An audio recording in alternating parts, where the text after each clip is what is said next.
Hey guys, welcome back to the channel. So today we have another how-to style video. In this video, I'm going to be showing you guys how to replace a fuel pump on a Chevy truck, but not removing the tank off the truck. I'm just going to be showing you guys the actual part where we remove it out of the tank and reinstall it. I know that that is a job that a lot of people might be curious about because sometimes you don't have the same truck that I have, but the fuel pump lock styles are all the same. So before we go ahead and begin, guys, if you guys haven't subscribed to the channel, hit the subscribe button down below. Definitely smash that like button because it helps the channel out. And with that said, let's go ahead and get started on today's video. With our fuel tank removed out of our truck and we blew some air across it, got rid of any dirt and debris, this is what we have. Now there are some connections that are still on our fuel pump that we have to remove. First one's going to be this line. Now this green connector, you push in the tabs as you push up. It's kind of a weird one where you bend the tabs back and just click it upward, it pops off. And be very careful, just work it off nice and easy, just like that. You want to make sure you don't roll any O-rings. This main line here, which is a part of the evap system for the vapor, this one can be a pain. Typically you're supposed to pinch these inward as you pull out. However, I like taking my pocket knife like this, and what I'm going to do is go ahead and push up on the tab as I go ahead and lift that side up and do the same thing on the other side, and you'll see it'll slowly work its way out and you get it off just like that. Now these are not that bad, they typically will come off. I hate removing this line. You're supposed to have a line disconnect tool like this, and what you're supposed to do, guys, is you fit this tool over and you gotta hold it steady. And I hate disconnecting these. I don't even think I have the proper tool for it, but you basically push it in and you pull out just like that. This one is really difficult. There's 4 fingers in there that this tool has to go inward and be able to depress in order for you to raise it off that lip and get it off. Sometimes they do break, they can be a pain.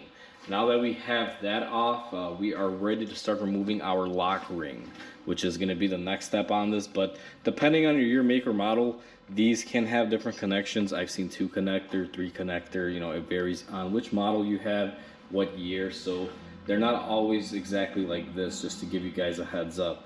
What I'm going to do next is go ahead and get some penetrating oil or some sort of lubricant to put on our ring so we can try to remove this easily without damaging it. I have you guys zoomed in just a bit closer, and I'm going to take my silicone spray because this one's actually not that rotted. I'm just going to hit my ring. I can get some sort of lubricant in there so that way I can slide this off a little easier. What I like to do is use this tool. What way it works is you got these little hooks, and it's a 3 hook. They will line up on little cutouts on this ring, which should be something like this right here, and you guys can see it locks into place, and then you can put a 1/2 inch drive wrench or ratchet, I should say, and you can usually take it off like this. Now I gotta come around here because I'm gonna be putting some force on it, but let's see, get my silicone spray out of the way, if I can use this effectively or not. Now sometimes these are not the easiest to remove. They will fight you, and it's all about leverage. So let me give this one more go here. And just like that, we are able to take our lock ring off. Typically it's not that violent. In this scenario, the spring pressure from the pump, as soon as the ring got removed, it just popped it up. So sometimes they do come off that way. What I'm going to do now is just gently get my lines out of the way. And what I'm going to do on this one is just unclip it and just get these away from my work area just to make it a little bit easier for me. Let's see if I can unclip this line here. So just push these to the side. I apologize if I'm blocking the camera. And these other lines, it'll release here. That one's not releasing that well. All right.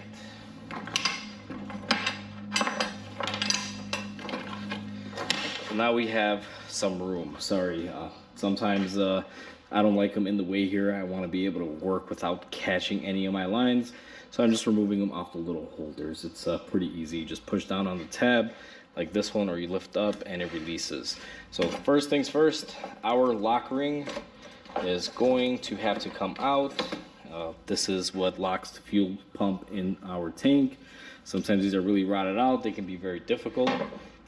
We got lucky. This one's not so bad. And the next thing is going to be our fuel pump assembly. Now these come out in a certain angle or way. You just have to figure out where your float is. This one, if I lift up right there, and I get it off like this, it comes off just like that. Now that we have our fuel pump out, we have our tank here. Typically, you should have a O-ring here. You always replace the O-ring, and you guys can see there's some particles of dirt that are making their way on that surface area because this tank was extra dirty. What I'm gonna do is get a rag, lightly clean up my area here, and we are going to prep it for our new fuel pump. Now that we cleaned up our little area here where our seal goes, we're gonna take our new O-ring that comes with the fuel pump. Whenever you guys do any sort of work to the fuel system, guys, always replace this ring. Never reuse the old one. You definitely don't want to have a gas leak and have to do this job again. Now these are kind of a pain because when they are shipped in the box with the pump, they just throw them in there whichever way they can, and sometimes they have a little bit of a uprising on them. As you guys can see, that one's kind of fighting me. But either way, what we're gonna do now is go ahead and install our fuel pump. Float always goes in first. And pay attention as to how things come off, guys. Don't just put this any which way, because sometimes they will fit a certain way, and it's not meant to go in that way, and you will have a bunch of issues with your fuel level gauge not being correct. Now what I like to do is set them in place just like so. I like to make sure that my gasket is in place here. Very critical that your gasket is in the correct spot. And what I like to do is go ahead and check it across all angles. Now I see right here she is rolling up just a little bit, but I believe right there we have it all set and done. Yep, and that should be good. And what I'm gonna do next is hold my pump down, because this thing has a spring effect. It'll want to pop up on you. And what we're gonna do is line up our ring. Now this ring can go any which way. I just put it in place and I just spin it a little bit so it can hold the pressure of the pump on there. Once you have that on and it just snaps into place fairly easily, we're gonna be using our tool to put it back on.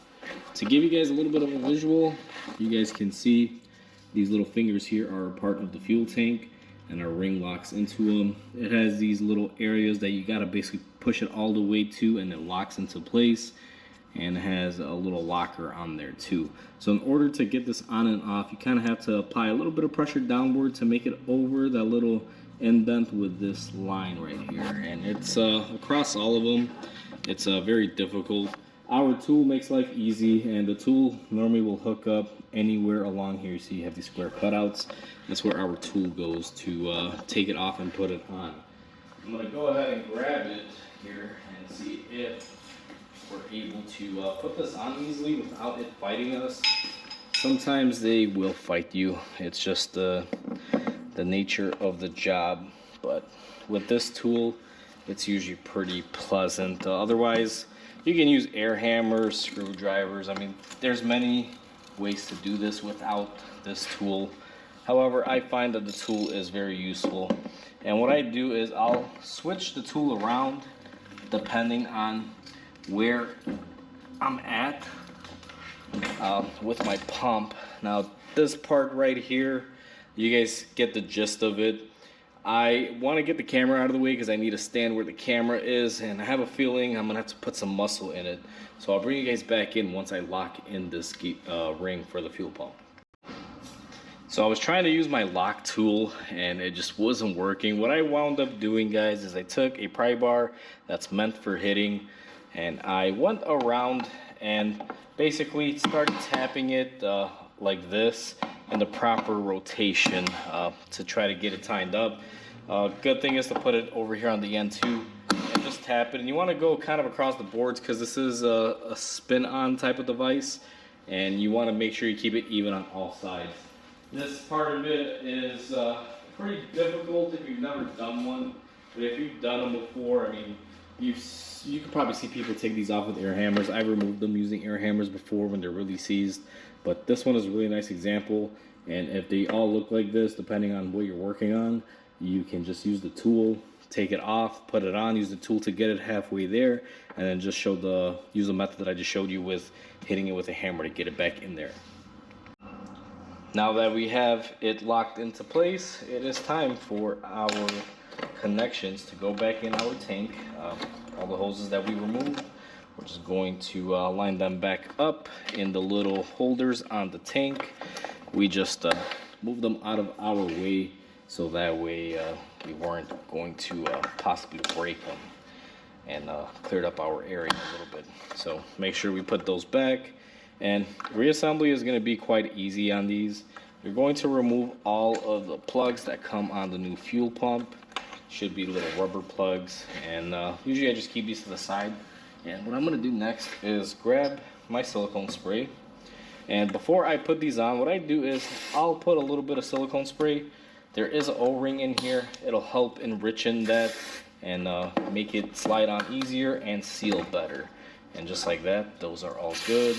And now we're going to do our last one. And you guys heard that audible click. Make sure you hear the audible click on these. And one good tip to have is pull on them. Make sure that they do not come off. These are nice and easy on there. So we are good to go. If you really want to get crazy, you can clean up the whole tank if you want. However, I just blast these with air and it's going to go back in there. So that's how you replace a fuel pump in a fuel tank on a Chevy product, guys. Now this can apply to almost every Chevy out there, especially the truck platforms mainly. The lock ring is universally the same. Pumps may be different, they may be bigger, maybe smaller, but almost every single GM truck out there uses this style of lock for their fuel tanks, whether it's a Silverado, it's a Chevy Trailblazer, or anything, you know, the GMC lineup. It's all the same exact way. And hopefully this video helps you guys out and gives you guys a couple insights and tips on how to do this job. So with that said, hopefully you guys enjoyed this video. Please comment, like, and subscribe. It definitely helps the channel grow. Hope you guys have a wonderful day, and I'll catch you guys at the next video.